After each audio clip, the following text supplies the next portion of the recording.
ఓం గం గణపతయే నమః. నమః శంభవే చ మయో భవే చ నమః శంకరాయ చ మయస్కరాయ చ నమః శివాయ చ శివతరాయ చ. ఓం నమః శివాయ. ఓం త్రయంబకం యజామహే సుగంధిం పుష్టివర్ధనం ఉర్వారుకమివ బంధనాన్ మృత్యోర్మృక్షీయమామృతాతో. ఓం మృత్యుంజయేశ్వరాయ నమః.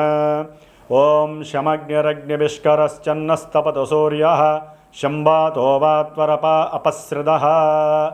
ఓం శం శనైశ్చరాయ నమః. జ్ఞానసిద్ధిని వీక్షిస్తున్నటువంటి ప్రేక్షకులందరికీ కూడా శని భగవంతుడి యొక్క అనుగ్రహముతో ఈ 135 రోజులు అనగా జూలై 27వ తేదీ నుండి డిసెంబర్ 11వ తేదీ వరకు కూడా ఈ 135 రోజులు మన యొక్క భూమి మీద శనైశ్చరుని యొక్క వక్రగతి సందర్భముగా ఆయన యొక్క పాపపు కిరణాలు అత్యంత వేగవంతంగా చాలా ప్రతికూలమైనటువంటి పరిస్థితుల్ని కలుగజేసేటటువంటి స్థితిగతుల్లో మనందరము కూడా కర్మలని అనుభవించడానికి సిద్ధంగా ఉండాలి. కాబట్టి ఆ ఈశ్వరుడు హనుమంతుల వారు శనైశ్చరుని యొక్క అనుగ్రహము పరిపూర్ణంగా కలగాలని ఆశిస్తూ ఆశీర్వదిస్తూ మరి మనకి మేషరాశి నుంచి ద్వాదశ రాశులైనటువంటి మీనరాశి వరకు కూడా ఏ ఏ రాశుల వారికి ఈ యొక్క శనిగ్రహ వక్రత్వ ప్రభావము ఏ విధంగా ఉంటుంది, మరి ఈ రాశుల్లోనే కొంతమందికి ఏలినాటి శని ప్రభావము, అష్టమ శని ప్రభావము, అర్ధాష్టమ శని ప్రభావము, ఈ విధంగా శని యొక్క ప్రభావాన్ని ఎంతోమంది ఎన్నో రోజులుగా మరి ఆయన యొక్క వేదనకి గురై, ముఖ్యంగా కొంతమంది వారి యొక్క జన్మజాతక రీత్యా ఈ శని మహర్దశ జరిగేవాళ్ళు, శని మహర్దశలో రాహువు, రాహు మహర్దశలో శని, అట్లాగే శని మహర్దశలో శుక్రుడు, శుక్ర మహర్దశలో శని, శనిలో కేతువు, కేతువులో శని, ఈ విధంగా పాపగ్రహాలు శని కుజ, శని రాహు, శని కేతు, శని రవి, ఈ గ్రహాల యొక్క దశలు అంతర్దశల్లోనూ, శుక్రుడి యొక్క అంతర్దశల్లోనూ దశల్లోనూ ఈ యొక్క శని యొక్క ప్రాబల్యము అత్యంత మరి ఘోరాతి ఘోరమైనటువంటి ఎన్నో భావాలని ఆయన యొక్క కండిషన్లోకి తీసుకొని నానా రకాలైనటువంటి ఆటంకాలు, ఇబ్బందులు, ప్రతిబంధకాలు, సమస్యలు, తట్టుకోలేనటువంటి మానసికమైనటువంటి విచార దోషాలను కలుగజేసేటటువంటి శని భగవానుడు మరి పాపగ్రహమై, ఒక గ్రహము ఎప్పుడైతే పాపగ్రహమై వక్రిస్తుందో అది ఇంకా పాపత్వాన్ని ఇస్తుందని మన యొక్క శాస్త్రము తెలియజేస్తోంది. అయితే ఇక్కడ ఒక చిన్న విషయాన్ని గ్రహించాలి. మనకి జన్మరాశి అనేటటువంటిది మానసిక ప్రభావాన్ని మాత్రమే కలిగి ఉంటుంది, కలుగజేస్తుంది.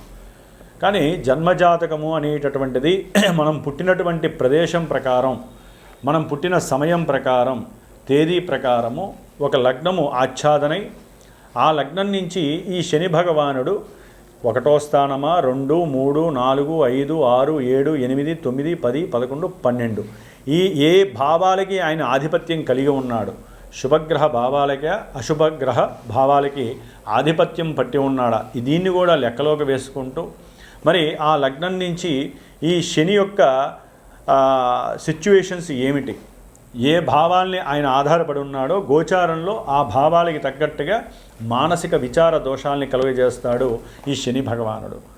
మరి ఈ యొక్క కలియుగంలో శని బాధల నుంచి ముఖ్యంగా ఈ వక్రించిన పాపగ్రహమైనటువంటి పాపత్వాన్ని ప్రసాదించేటటువంటి మరి కలికి అత్యంత దగ్గరగా సహకరిస్తూ ఉండేటటువంటి ఈ యొక్క శని యొక్క బాధల నుంచి తప్పించుకోవడానికి ఒక చిన్న శ్లోకాన్ని చెప్తాను.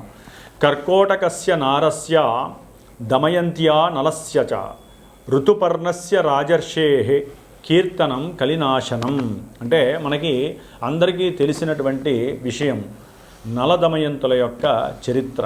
దీంట్లో నలుడు మహారాజు చక్రవర్తి అయి ఉండి కూడా ఎంతో ఘోరమైనటువంటి కష్ట నష్టాలను అనుభవించటంలో శని యొక్క పాత్ర, ఏలినాడి శని పాత్ర మనం చదువుకోవాల్సిందే. కాబట్టి నలదమయంతుల యొక్క చరిత్ర చదివినా కూడా ఈ యొక్క సిచ్యువేషన్లో వారికి ఉన్నటువంటి శని దోషాలు తొలగిపోవటానికి అవకాశాలు ఎక్కువగా ఉంటాయి. కాబట్టి మరి ముఖ్యంగా ఈ యొక్క శని మహర్దశల్లో ఈ యొక్క శని దాదాపుగా మనకి ఈ జూలై 27వ తేదీ నుండి డిసెంబర్ 11 వరకు కూడా రేవతి నక్షత్రంలో 3వ పాదంలో వక్రించినటువంటి శని దాదాపుగా అక్టోబర్ 8వ తేదీ వరకు కూడా అదే నక్షత్రంలో వక్రించి వెనక్కి వస్తూ ఉంటాడు. అట్లాగే ఈయన డిసెంబర్ 11 వరకు కూడా సొంత నక్షత్రంలో వక్రించడం ఇంకా ఘోరమైనటువంటి ప్రభావాలని మనకి ప్రసాదిస్తూ ఉంటాడు కొన్ని రాశుల వారికి. ఆ రాశులు ఏంటో మనం తెలుసుకుందాం. అయితే ఈ వక్రత్వంలో ఈ గ్రహము చాలా వరకు తన యొక్క కిరణాలని ముందు ఇవ్వాల్సినటువంటి, అంటే ఇప్పుడు మీనరాశిలో జలరాశిలో రేవతి నక్షత్రంలో 3వ పాదంలో ఉన్నటువంటి ఈ శని భగవంతుడు తన యొక్క దృష్టిని 3వ దృష్టిని వృషభ రాశి మరియు మిథున రాశి ఈ 2 రాశుల మీద ప్రభావితం చూపిస్తూ ఇప్పుడు ఆయన వక్రించిన తర్వాత కొంచెము నక్షత్రాలు అంటే రోహిణీ నక్షత్రము మృగశిర నక్షత్రం ఈ 2 నక్షత్రాల మీద అధికంగా తన యొక్క శక్తిని ప్రసాదిస్తాడు. అట్లాగే తన యొక్క సప్తమ దృష్టి ఇప్పటి వరకు కూడా కన్యారాశి మీద, కన్యారాశిలో ఉన్నటువంటి ఉత్తర ఫల్గుని నక్షత్రము హస్తా నక్షత్రం మీద ఉండేది, అట్లాగే చిత్తా నక్షత్రం మీద ఉండేది. ఇప్పుడు ఆయన వక్రించినప్పుడు ఎక్కువ శాతము రోహిణీ నక్షత్రము, హస్తా నక్షత్రము, ఉత్తర ఫల్గుని నక్షత్రం మీద ఆయన యొక్క ప్రభావం చూపిస్తాడు. అట్లాగే శని భగవానుడు మీనరాశిలో ఉండి తన యొక్క దశమ దృష్టిని మీనరాశి మీద ప్రభావితం చూపిస్తూ దాదాపుగా పూర్వాషాఢ నక్షత్రము, ఉత్తరాషాఢ నక్షత్రము ఈ యొక్క నక్షత్రాల మీద తన యొక్క ప్రభావాన్ని అధికంగా చూపిస్తూ ఎన్నో అనారోగ్యాలని, అనుకున్న పనులలో వాయిదాలని, అసలు అనుకున్నది జరిగింది అనుకుంటే మహదానందంగా భావించే పరిస్థితులను కలగజేస్తూ ఈయన ముఖ్యంగా ఆర్థిక విషయాల మీద, అనారోగ్యానికి సంబంధించిన విషయాల మీద, అనుకున్న పనుల్లో ఆటంకాలు కలుగజేయటం, ఆలస్యాలు, అది వివాహమైనా విద్యపరంగా ఎన్నో ఆటంకాలు, ఉన్నత విద్యలు లేకుండా చేయటం, విదేశాల్లో ఉన్నటువంటి వాళ్ళని ఇబ్బందులు పెట్టడము, ఉద్యోగాదుల్లో ప్రమోషన్లు వస్తాయనుకుంటే అది కాస్త ఉన్న ఉద్యోగం తొలగిపోవటం, ఇలాంటి ఎన్నో రకాలైనటువంటి ప్రతికూల పరిస్థితుల్ని ఇవ్వటంలో శని భగవానుడు మహాద్యట్ట.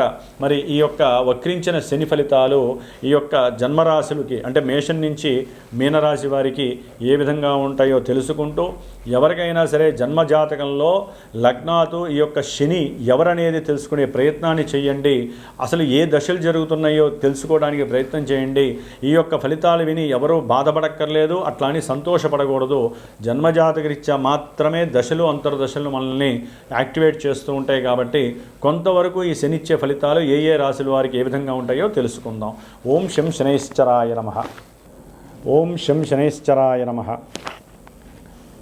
ఎవరికైతే గనక శని మహర్దశలు కానీ అంతర్దశలు జరిగిన పుష్యమీ నక్షత్రము, అనురాధ నక్షత్రము, ఉత్తరాభాద్ర నక్షత్రము ఈ నక్షత్ర జాతకులు కానివ్వండి, అట్లాగే కుంభరాశి, మీనరాశి, మేషరాశి, వృషభ రాశి, అట్లాగే మనకి ముఖ్యంగా కన్యారాశి, ధనుస్సు రాశి ఈ రాశుల వారు ఈ అంతర్దశలు దశలు జరిగేవారు తప్పకుండా శ్రావణ మాసంలో మనకి బహుళ శుద్ధ విధియ నుండి దాదాపు 19 రోజులు పంచమి వరకు కూడా నా యొక్క శ్రీమాతా జ్యోతిషాలయ పీఠంలో ఈ యొక్క శనిగ్రహ పీడలు బాధలు తొలగించటానికి ఒక దీక్షా కార్యక్రమం 19 రోజులు నిత్యము 1000 సార్లు శనికి సంబంధించినటువంటి మూలమంత్ర బీజాక్షరాలని అట్లాగే మూలమంత్ర వేదమంత్రాన్ని కూడా జపిస్తూ నిత్యము 19 రోజులు రుద్రుడికి శనిగ్రహ పాశుపత రుద్రాభిషేకాన్ని ఆచరిస్తూ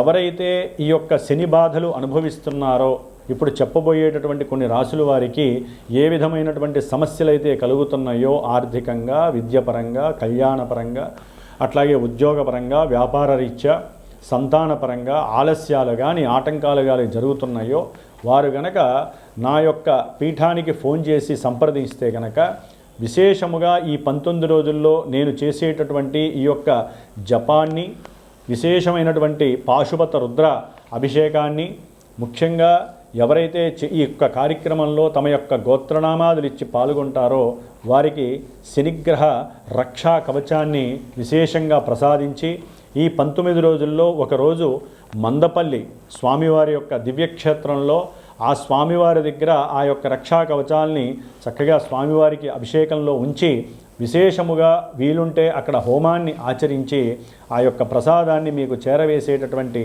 బాధ్యతని స్వీకరిస్తున్నాను. కాబట్టి దీని వలన విశేషమైనటువంటి శనిగ్రహ అనుగ్రహం కలిగి ఎంతటి కార్యాన్నైనా సరే జయించేటటువంటి పరిస్థితి కలుగుతుంది. ఎటువంటి మృత్యువునైనా సరే మనం తప్పించుకునేటటువంటి పరిహారము మనకి ఈ యొక్క రక్ష ద్వారా మనకి లభిస్తుందని ఆశిస్తూ ఆశీర్వదిస్తూ మరి మేషరాశి వారి గురించి మీనరాశి వారి గురించి కూడా ఈ మధ్యలో ఉన్న రాశుల గురించి మనం ఇప్పుడు చర్చించుకుందాం. మీనరాశి వారికి ఆల్రెడీ ఏలినాటి శని ప్రభావం ఎంతగా ఇబ్బంది పెడుతుందో అనుభవించే వాళ్ళకే తెలియాలి. ఏదైనా కాలిన వాడికి మాత్రమే దాని బాధ తెలుస్తుంది, కాలుతున్నవాడికి తెలుస్తుంది. మరి శనిచ్చేటటువంటి ఈతి బాధలు కర్మదోషాలు ఎంత ఘోరాతి ఘోరంగా ఉన్నాయి. వివాహపరంగా కావచ్చు, ఆటంకాలు, ఇబ్బందులు. వివాహం అయ్యి విడిపోయిన వాళ్ళకి తెలియాలి ఎందుకు ఇన్ని ఇబ్బందులు పడుతున్నాం.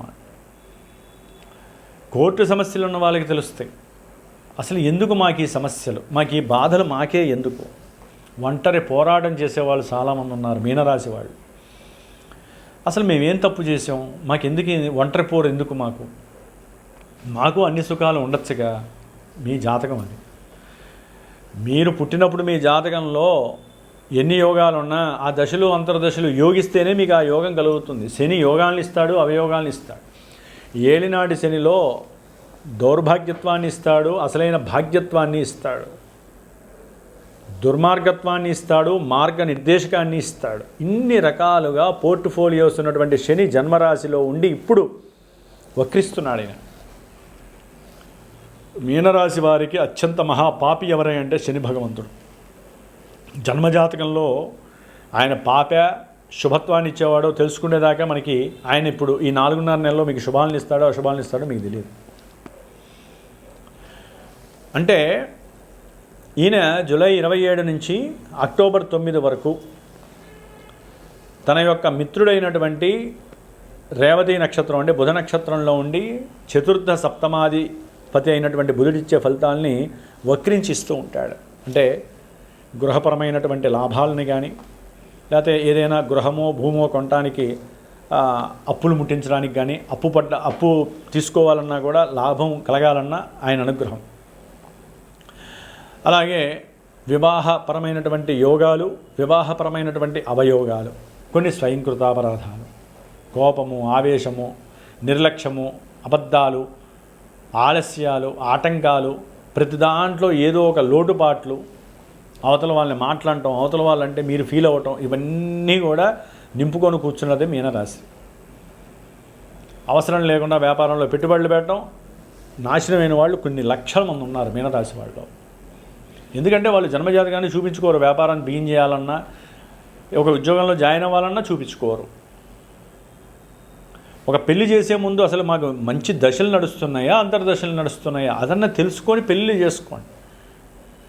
గ్రహస్థితి గోచారం బాగుంది కదా అని కాదు, జన్మజాతకం బాగుంటే గోచారంలో మీకు కరెక్ట్గా వస్తుంది. గోచారంలో జస్ట్ కొన్ని మాయలు కూడా ఉంటాయి. ఆ మాయల్ని ఛేదించేదే జన్మజాతకం. దాన్ని ఛేదించడానికి ప్రయత్నం చేయండి. ఫోన్ చేయండి. ఫోన్ చేస్తే నాకు వివరంగా మీకు తెలియజేస్తాను. మీకు అసలు ఆ ఇబ్బంది ఏ గ్రహం వలన వస్తుంది, ఏ పరిష్కారం చేసుకుంటే మీకు ఆ దోషం తొలగిపోతుందో నేను తెలియజేస్తాను. ముఖ్యంగా విద్యార్థులకి కాస్త దోషం కలిగేటటువంటి పరిస్థితి, చదువు మీద ఆసక్తి తగ్గటం, అనుకున్న ఎగ్జామ్స్లో సరిగ్గా మార్కులు లేక బాధపడ్డ వాళ్ళు, కాలేజీకి స్కూల్కి వెళ్దామన్నా వెళ్ళలేనటువంటి వాళ్ళు, ఇట్లా ఎన్నో సమస్యలు ఎదుర్కొంటున్న వాళ్ళకి ఇప్పుడు వక్రించినటువంటి శని ఇంకో రకమైనటువంటి ఉద్యోగంలో ప్రమోషన్ వస్తుందనుకుంటే వీళ్ళు ఎప్పుడో చేసినటువంటి పొరపాటుకి ఇప్పుడు ఆ ఆఫీసర్లో వీళ్ళ కింద పనిచేసేవాళ్ళు మడత పెట్టేస్తూ ఉంటారు వీళ్ళని. సందర్భం దొరికిందంటే బయట ప్రపంచం ఎట్లా ఉందంటే ఇబ్బందులు పెట్టేస్తూ ఉంటారు. మరి పెట్టుబడులు అసలు వీళ్ళకి ఏం చేయాలో తెలియక కొంతమంది ఉద్యోగాలు పోయిన వాళ్ళు ఉంటారు. పెట్టుబడి పెట్టేద్దాం, ఏదైతే అది అవుతుంది, అప్పు తీసుకొచ్చేద్దాం. అప్పు తీసుకొస్తే ఏం ఒరగదు, నలిగిపోతారు. జాగ్రత్త. మొన్నటి వరకు ఏదో వ్యాపారం చేస్తూ అప్పులున్నా సరే సర్లే ఎప్పుడప్పుడు తీరుతాయి అనుకుంటారు. మొన్నటిదాకా కోర్టు సమస్యలు ఉన్నాయి, అవి ఇంకా ఉధృతమయ్యే పరిస్థితులు మీకున్నటువంటి అప్పుల బాధలకి. అట్లాగే ఎవరైనా ఉద్యోగం చేస్తుంటే అక్కడ శత్రుత్వ బాధలు ఎక్కువ అవుతాయి. తండ్రి గారి యొక్క అనారోగ్య రీత్యా ఎప్పుడూ హాస్పిటల్కి వెళ్ళాలి, ధనం ఖర్చు పెట్టే పరిస్థితులు, రావాల్సిన ధనము వసూలు కాకపోవటం, ఇవ్వాల్సిన వాళ్ళు అది బంధువులు కావచ్చు, లేకపోతే ఆఫీసర్స్ కావచ్చు, ఆఫీసుల్లో వాళ్ళు కావచ్చు, మీరు ఎవరికైనా సహాయం చేసిన వాళ్ళు కానీ వాళ్ళు ఇవ్వలేని పరిస్థితి, మీ మీద కేసులు పెట్టడం. ఒకటి కాదండి, మీనరాశి వారికి వక్రించిన శని రేపు అక్టోబర్ 9 తర్వాత ఇంకా ఇబ్బందులు పెడతాడు. దశలు అంతర్దశలు ఆయనవి అయితే కనుక ఇంకా సమస్యలు ఉధృతం చేస్తాడు. అవి ఏ రకంగా అనేటటువంటిది జన్మజాతకంలో ఆయనకున్న భావాధిపత్యాలను బట్టి తెలియజేస్తూ ఉంటాడు. కాబట్టి మీనరాశి వారు తప్పకుండా నేను శ్రావణ మాసంలో ఆచరించేటటువంటి ఈ యొక్క 19 రోజుల శని దీక్ష జప దీక్షలో పాల్గొనే అవకాశం తీసుకోండి. నాకు ఫోన్ చేయండి, మీకున్నటువంటి సమస్యను తెలియజేయండి. నిత్యము ఒక సంఖ్య ప్రకారం చేస్తూ చివరిలో హోమం చేసి ఆ యొక్క శని రక్షా కవచాన్ని మీకు అందజేస్తాను. అది ధరించటం వలన శని వలన పడేటటువంటి కష్టాలు, దారిద్ర్య బాధలు తొలగటానికి మీ వంతుగా మీరు ప్రయత్నం చేసుకోండి. అట్లాగే మీరు కూడా ప్రతి శనివారము కొన్ని నియమాలను పాటించండి. ఈశ్వరాలయానికి వెళ్ళి అభిషేకాలు శనివారం చేయించండి. నువ్వుల నూనె దానం చేయండి. అట్లాగే పక్షులకో లేకపోతే బీదాబిక్కుకో ఎవరికో ఒకరికి దాన ధర్మాదులు చేస్తూ ఉన్నంతలో ఆరోగ్యాన్ని, మనశ్శాంతిని ఉంచుకోవడానికి ప్రయత్నం చేయండి. అనవసరమైనటువంటి కోరికల వైపు మీ యొక్క మనసు మార్చుకోకండి. కుటుంబంతో విభేదాలు ఎక్కువగా వచ్చే అవకాశం ఉంటుంది. మీరు అనుకున్నది జరగలేదని మీకు సహాయం చేసిన వాళ్ళు కూడా మిమ్మల్ని వేలెత్తి చూపించే పరిస్థితులు ఎదురవుతాయి. మీ యొక్క బంధువులే మీకు శత్రువులయ్యే పరిస్థితులు ఉంటాయి. కాబట్టి కొంచెం జాగ్రత్తగా ఉండాల్సిన పరిస్థితి మీనరాశి వారు. ఈ వక్రించిన 137 రోజులు 38 రోజులు మీకు పరీక్షాకాలంగా భావించండి. అంతకు ముందు కన్నా ఇంకా ఎక్కువగా ప్రభావం చూపించే రాశుల్లో మీనరాశి ఎక్కువగా ఉంటుంది. తస్మాత్ జాగ్రత్త. ఓం శం శనేశ్వరాయ నమః.